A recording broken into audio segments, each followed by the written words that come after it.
भारत का एक ऐसा नौजवान जिसने तय किया है कि हम बांस से रोजगार देंगे और कई देशों के बांस ले आकर के अब भारत में यानी उत्तर प्रदेश के एक इलाके में रोपित किया है। हम जापान का बांस दिखाएंगे, अमेरिका का बांस दिखाएंगे, अन्य देशों का बांस दिखाते हुए यह भी बताएंगे कि हजारों रोजगार बांस से कैसे किए जा सकते हैं। इसको बहुत खाद पानी की जरूरत नहीं है, काफी मेहनत करने की भी जरूरत नहीं है, लेकिन माला माल हो जाएंगे। इसलिए आज का दिन बहुत अच्छा है और नेचर के साथ भी आप जुड़े रहेंगे, पर्यावरण का संरक्षण भी करेंगे, पक्षियों की चहचहाहट भी होगी, कौवा भी आएगा, मोर भी आएगा, गौरैया भी आएगी, बुनकर प्रजाति की पक्षियां भी आएंगी, चेचा से लेकर के तोता मैना सब आएंगे। बड़ा आनंद आने वाला है। तो जिनके साथ हम जुड़ रहे हैं, जिन्होंने कई एकड़ में खेती किया है, ऐसे हमारे मित्र हैं अश्वनी कुमार सिंह। शुभकामना अश्वनी भाई। अभी हम जिस बांस के पास खड़े हैं, यह कौन सा बांस है? इसको ग्रीन बलगरीज कहा जाता है। ग्रीन बलगरीज जी हाँ। और ये अपना देसी बांस ही है। अच्छा। इस बांस को सही और सुदृढ़ तरीके से इस पे काम करके चाइना ने इसको अच्छा बना दिया था। अच्छा। पर हम लोगों के देश में भी एक संस्था है CIR, भारत सरकार की एग्रीकल्चर मिनिस्ट्री के अंतर्गत यह ऑर्गेनाइजेशन है। हाँ।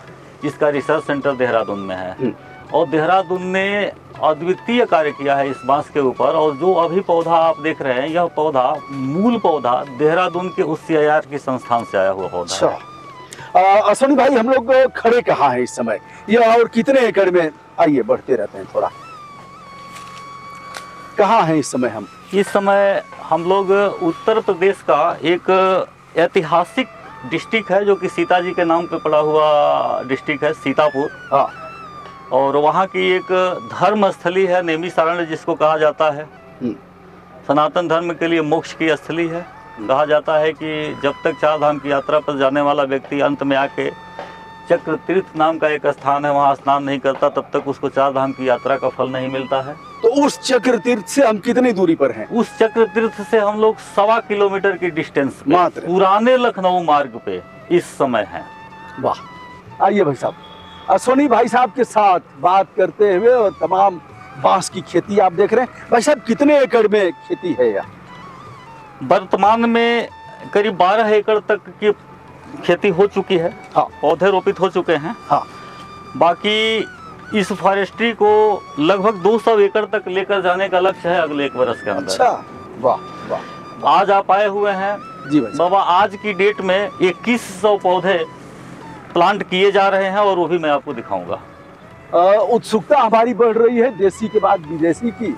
शाम को जब भगवान दीनानाथ यानी भगवान आदित्य सूर्यास्त हो जाएगा, यानी भगवान सूर्य अस्तांचल में चले जाएंगे, तो पक्षियां इसमें आएंगी और जगह जगह जगह जगह उनका बसेरा है, चहचहाहट शुरू हो जाएगी। इधर भी नेचर है, इधर भी नेचर है। और फिर हमारे साथ एक और साथी हैं, उनके साथ हम बात करेंगे। बहुत अच्छे गीत लिखते हैं, बहुत अच्छा गाते भी हैं। बांस पर उन्होंने बहुत अच्छा गीत भी गाया। भाई साहब, अभी हम लोग देसी की तरफ ही चल रहे हैं ना? जी जी, अभी ये ग्रीन बलगरीज की सीरीज चल रही है। हाँ। ये अभी वही है? जी, ये पौधा वही है। अच्छा, बहुत सुंदर। भाई साहब, इससे मार खाए हैं कि नहीं आप? बचपन में कानपुर में विद्या निकेतन से मैं पढ़ा हुआ व्यक्ति हूँ। और अच्छा। एक वहाँ पे आप ही की टाइटल वाले दुबे जी हुआ करते थे। हमारा नाम नहीं रहा होगा, दुबे भले ही रहे होंगे। नाम आपका नहीं था, लेकिन थे दुबे जी। भूषण दुबे तो संस्कृत पढ़ाते समय जब श्लोक मुझे याद नहीं होता था, तो एक मोटा सा बांस का डंडा रखे थे, उससे जो है पटकनी दिया करते थे और उन्हीं की तोड़ी हुई अंगुली आज भी हमारे साथ है। अरे, प्रतिक्रिया मतलब आप गुस्सा आता है उन पर की तरस आता है कि खुशी होती है? अच्छा, उंगली तोड़ दिया। उंगली तोड़ दिया। ये सब हम लोग यह सब काम करते हैं। खुशी इसलिए होती है बाबा कि शिव खेड़ा जी ने जीत आपकी बुक में लिखा है कि प्रवचन करना अलग बात है, सुन लेना अलग बात है, अपना कर उस पर प्रयोग करना अलग बात है। और अपना कर प्रयोग करने की शिक्षा मुझे दुबे जी से मिली है। अपना करके प्रयोग करना, क्रियान्वयन करना, क्रिया रूप दिखलाओ भाई। तो हम एक सफल व्यक्तित्व के साथ आज हैं, जिन्होंने एक निचले स्तर से, यानी देखा जाए तो मजदूरी जैसा काम करने के उपरांत आज इस तरह के मुकाम पर पहुंचे। देखते रहिए। और चूंकि इसमें पानी लगा है, अतएव हम लोग भीतर जाने में थोड़ी सी असमर्थता। एक आ गया है झुरमुट, शानदार झुरमुट। अश्विनी भाई, यह झुरमुट बड़ा खूबसूरत है, यह कौन सी प्रजाति है? इस प्रजाति को पोलीमार्फा कहा जाता है। हम लोगों के देश में अगरबत्ती स्टिक की जो भी खपत पूरे विश्व में होती है उसका 70% होता है। हर घर में अगरबत्ती रखी रहती है। उस अगरबत्ती को बनाने हेतु जिस स्टिक की जरूरत पड़ती है उस स्टिक में इस बांस का प्रयोग होता है। भाई साहब, बताते हैं लोग कि जो शमशान घाट में बांस जाता है उसी का बना देते हैं सब। अब कहने के लिए कोई कुछ भी कहे, लेकिन बनता है इसी का। लेकिन हम तो जो जानेंगे वही कहेंगे। अच्छा, तो इसका रोजगार भी अच्छा है? रोजगार इसका उस लेवल से है कि खरबों का टर्नओवर हर महीने सिर्फ भारत में अगरबत्ती पे होता है। वाह, बिल्कुल सही। जबकि यह बांस मूल रूप से हम लोगों के यहाँ नेचुरली ग्रोथ होने वाला बांस नहीं है, ये चाइना से आई हुई प्रजाति है। और आज भी जितनी स्टिक की खपत हम लोगों के होती है उस स्टिक का 90% स्टिक चाइना से डायरेक्ट आयात किया जाता है। तो दोस्तों, आप देख रहे हैं, यह है चाइना का बांस। आज भी चाइना से यहाँ मंगाया जाता है जी। ऐसा है। तो चाइना से हम मंगाने की नौबत न आए, इसलिए अश्विनी कुमार सिंह का यह आचरण अस्तुत्य है कि चाइना वाले बांस जिससे अगरबत्ती की तिलियां बनती हैं उसको भी यहाँ लगा रहे हैं। कितने दिन में आप देना शुरू कर देंगे लोगों को? चौथे साल से हमारे यहाँ बांस उपलब्ध हो जाएगा। उपलब्ध हो जाएगा। पूर्ण मैच्योर बांस उपलब्ध हो आइए जाएगा। भाई साहब, बढ़ते हैं। चाइना, बहुत से मामलों में चाइना का अनुकरण करने की जरूरत है, विशेषतः रोजगार के मामले में, तकनीक के मामले में। और चाइना का यह बांस जिसे इधर देख रहे हैं, हम आगे हम और भी दिखाते हैं। अमेरिका वाला किधर है भाई साहब? अमेरिका वाला दूसरी साइड। अच्छा, दूसरे छोर पर। दूसरे छोर। तो हम अब संजीव भाई साहब को याद करेंगे, थोड़ा सा मनोरंजन भी हो जाए और कुछ गीत गवनई भी हो जाए। तो संजीव भाई हमारे पास आ रहे हैं। ये अभी वैसा वही है कि दूसरा है? नहीं, ये तो पोलीमार्फा ही है, इसके आगे दूसरी प्रजाति हो जाती है। अच्छा, इसके आगे दूसरा है। ये वही बांस है, स्टिक, बम्बू स्टिक वाला। हाँ, संजीव भाई से हम परिचय करा रहे हैं। संजीव श्रीवास्तव बहुत अच्छा गीत लिखते हैं, गीत गाते भी हैं। भाई साहब, शुरू हो जाए थोड़ा सा। अब आप से मुलाकात हुई है तो आपका आज्ञा मानना ही पड़ेगा। अनुरोध। हाँ, मैंने एक गीत लिखा है इसके ऊपर, बांस के ऊपर, क्योंकि वैवाहिक संस्कार में इसका बड़ा महत्व है। जी भाई साहब जी। तो मैंने लिखा था कि हरे बांस की साख से मंडप बनवाते हैं, विधिवत पूजन करके जब हम उन्हें बुलाते हैं देवता मंडप में आते हैं, किंतु पहले पंडित जी आते हैं और देवता को वही बुलाते हैं। हाँ, ऊर्जा को वही टिकवाते हैं। आए तो है पंडित, लेकिन सबका प्रतिभाग कराते हैं। नाई का प्रतिभाग कराएंगे, कुम्हार का प्रतिभाग कराएंगे, बढ़ई का प्रतिभाग कराएंगे। तो एक संरचना थी, सबको साथ लेकर ऐसा एक गीत हो जाए। गीत मुझे एक कमजोरी है कि मैं गीत याद नहीं कर पाता, जो याद है लेकिन फिर भी वही अपना सिग्नेचर सॉन्ग आपके सामने प्रस्तुत कर रहा हूँ कि बस इतना ही संग था तुम्हारा हमारा। हालांकि ये इस मौके का गीत नहीं है, इस मौके का गीत ये है कि अब हर दम का संग है तुम्हारा हमारा, तुम्हारा हमारा। ये गीत हमने लिखा था बेटियों के लिए, बड़ा पॉपुलर हुआ था वो। तो उसको मैं 4 लाइन आपको सुना देता हूँ। आपके साथ सुनाने का आनंद ही कुछ और होगा कि बस इतना ही संग था तुम्हारा हमारा, तुम्हारा हमारा। जाओ बेटी खुश रहना, ले लो आशीष हमारा। बस इतना ही संग था तुम्हारा हमारा, तुम्हारा हमारा। हाँ, क्या बात है, आनंद आ गया। पुनः आप देख रहे हैं भाई साहब, इसका कभी प्रयोग किए हैं?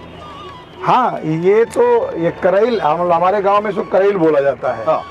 और इससे हम लोग बचपन में बड़ा खेल खेलते थे। अच्छा। मिट्टी उठाने का, और अम्मा कुछ देती थी तो उस पे रख के खाने में बड़ा आनंद आता था, मजा आता था। इसमें महिया खाए हैं कि नहीं? महिया से विपरीत महिया वही गुड़ का जो, हाँ, अरे क्या टेस्ट आता है तब तो। कितना दिन हो गया भाई साहब?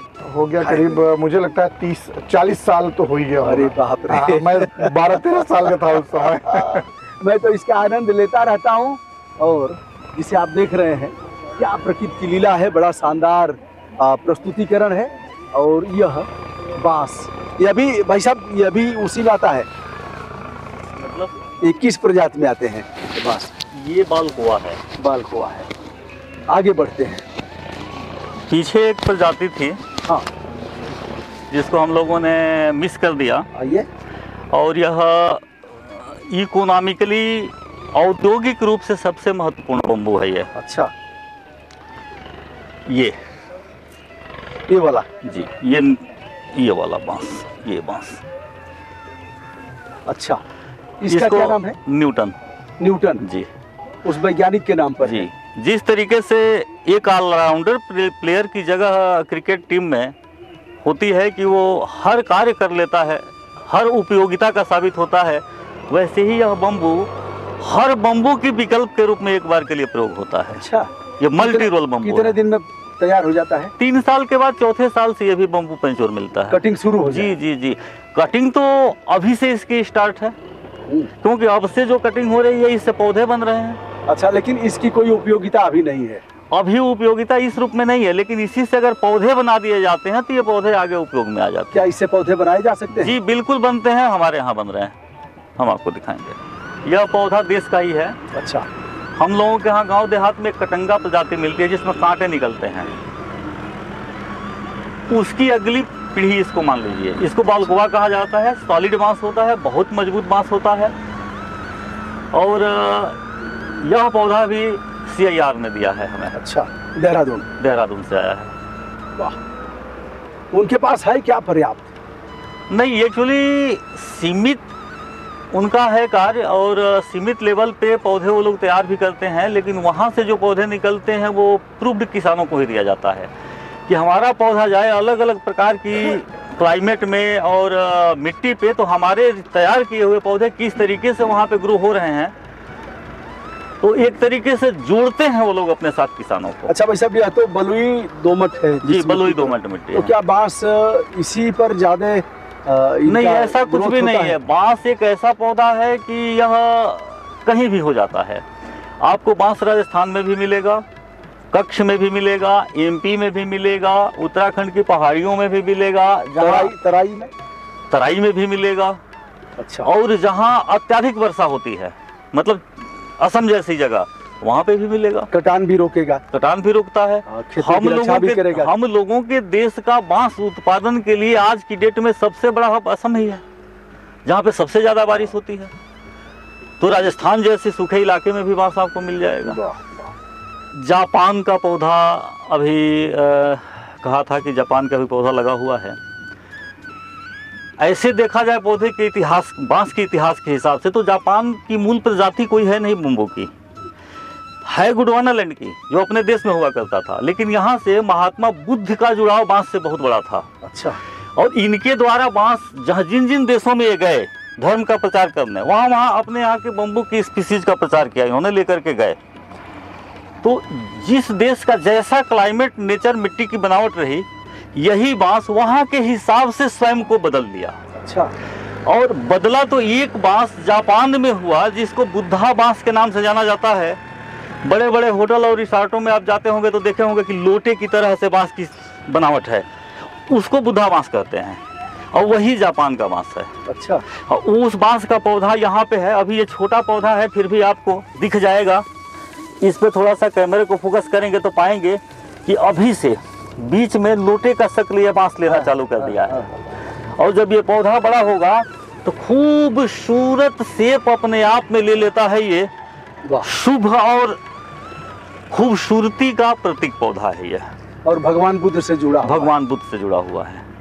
यही वजह है कि हमने अपने इस बम्बू फॉरेस्ट्री की गेट पे इसको लगा रखा है। भाई साहब, आप तो बम्बू पंडित हैं, एक तरह से कहा जाए, बांस पंडित, बम्बू पंडित। जैसे पंडित से अभिप्राय है कि जो उसका ज्ञानी हो, जो उसका प्रवर्तक हो, जो उसको विस्तार दे। नहीं बाबा, ऐसा नहीं है। करत करत अभ्यास जनो जड़मत होत सुजान। तो आप सुजान हो गए भाई साहब। ठीक है। अभ्यास एक ऐसी चीज होती है कि 2 हाथ प्रकृति ने हम लोगों को दिया है, लेकिन एक से आप 15 केजी वजन उठाएंगे तो दूसरे से 30 केजी उठा सकते हैं। ऐसा क्यों हुआ है? एक ने अभ्यास किया है और एक अभ्यास रहित है। वाह। तो दोस्तों, ये है अश्विनी कुमार सिंह। यदि देखा जाए तो यह बंबू पंडित, आज मैं नाम दे रहा हूँ, पता नहीं इनको सूट करेगा कि नहीं सूट करेगा, लेकिन हम तो कह सकते हैं ना, कहने में कोई बुराई नहीं है। हम थोप भी नहीं रहे हैं और हम कहेंगे, आप हमको रोक भी नहीं पाएंगे। रोक कौन पाएगा? अरे गुरु। दोस्तों, यह राह देख रहे हैं और चारों तरफ हम आगे भी आपको दिखाएंगे। या अगले वीडियो में हम बताएंगे कि रोजगार से इसको कैसे जोड़ा जा सकता है। जो बेरोजगार बच्चे हैं, रोजगार कैसे पा सकते हैं। अगले वीडियो में बंबू पंडित जी यह भी बताएंगे कि भारत सरकार इस पर किस तरह से प्रोत्साहन दे रही है। बहुत बहुत धन्यवाद भाई साहब, शुभकामना। प्रणाम।